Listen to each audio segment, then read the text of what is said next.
एक सेठ के दो बेटे थे। उन दो बेटों के बीच में अपने पिताजी की जायदाद को लेकर झगड़ा चल रहा था। झगड़ा इतना बढ़ गया कि एक दिन तो दोनों भाई मरने मारने पर उतारू हो गए। इसे देखकर सेठ जी बहुत जोर जोर से हंसने लगे। जब दोनों बेटों ने अपने पिताजी को हंसते हुए देखा तो वे आपस का झगड़ा भूलकर अपने पिताजी से उनके हंसने का कारण पूछा। तब सेठ जी बोले कि तुम इस 4 कमरों वाले घर के ऊपर इतना झगड़ रहे हो। आओ मेरे साथ चलो, मैं तुम्हें एक अनमोल खजाना देता हूँ। खजाने की बात सुनकर दोनों बेटे अपने पिता के साथ चलने को तैयार हो गए। रास्ते में चलते हुए सेठ जी बोले कि खजाना बहुत दूर है, इसलिए हमें थोड़ा लंबा सफ़र तय करना होगा और कोई सवारी पकड़नी होगी। लेकिन इस लंबे सफ़र के बीच अगर तुम दोनों भाई आपस में झगड़े तो मैं तुम्हें खजाने तक कभी नहीं पहुंचाऊंगा। तब दोनों बेटों ने आपस में कहा कि हम खजाने तक पहुंचने के लिए आपस में बिल्कुल नहीं लड़ेंगे, नहीं तो पिताजी हमें खजाना नहीं देंगे। तभी सेठ जी ने दूर से आते हुए एक बस को देखा।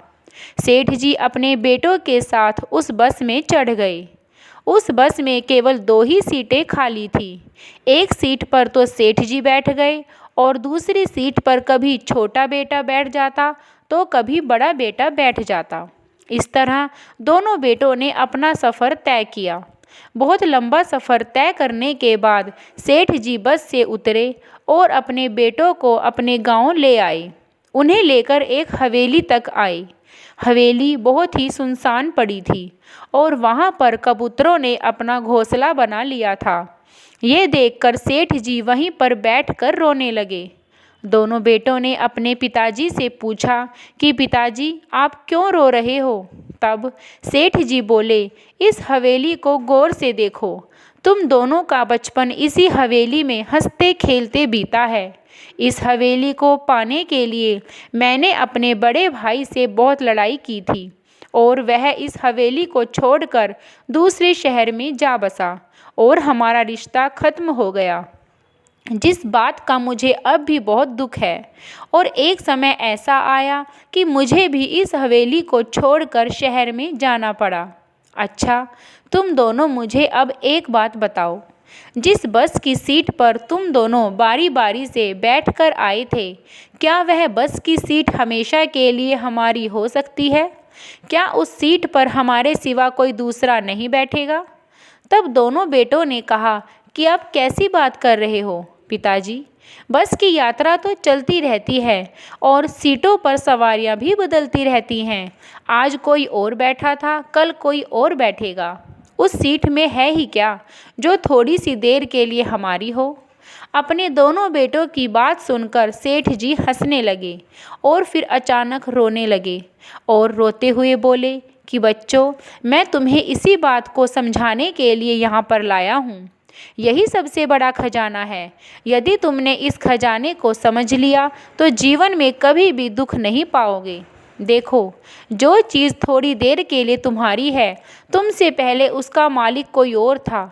सिर्फ थोड़ी देर के लिए तुम उसके मालिक बने और थोड़ी देर बाद कोई और उसका मालिक बन जाएगा।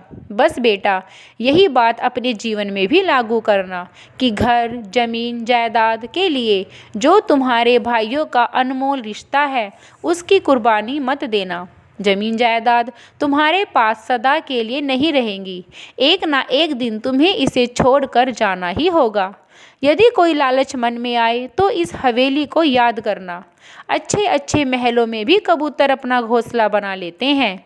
बस की उस सीट को याद करना जिसकी रोज़ सवारियां बदलती हैं। जिस तरह तुमने बस की यात्रा में तालमेल बिठाया था, उसी तरह इस जीवन की गाड़ी में भी तालमेल बिठा लेना। पिता की बात सुनकर दोनों बेटे अपने पिता के चरणों में गिर पड़े और दोनों भाई आपस में एक दूसरे से माफ़ी मांगने लगे और एक दूसरे के गले लग गए। जब सेठ जी ने दोनों भाइयों को एक दूसरे से गले मिलते देखा तो सेठ जी बहुत खुश हो गए। उनके चेहरे पर मुस्कान आ गई। तो दोस्तों, इस कहानी से यही सीख मिलती है कि आज जो हमारे पास है वह कल किसी और का था और हमारे बाद कल किसी और का होगा। सबसे अनमोल तो हमारे रिश्ते और परिवार वाले होते हैं।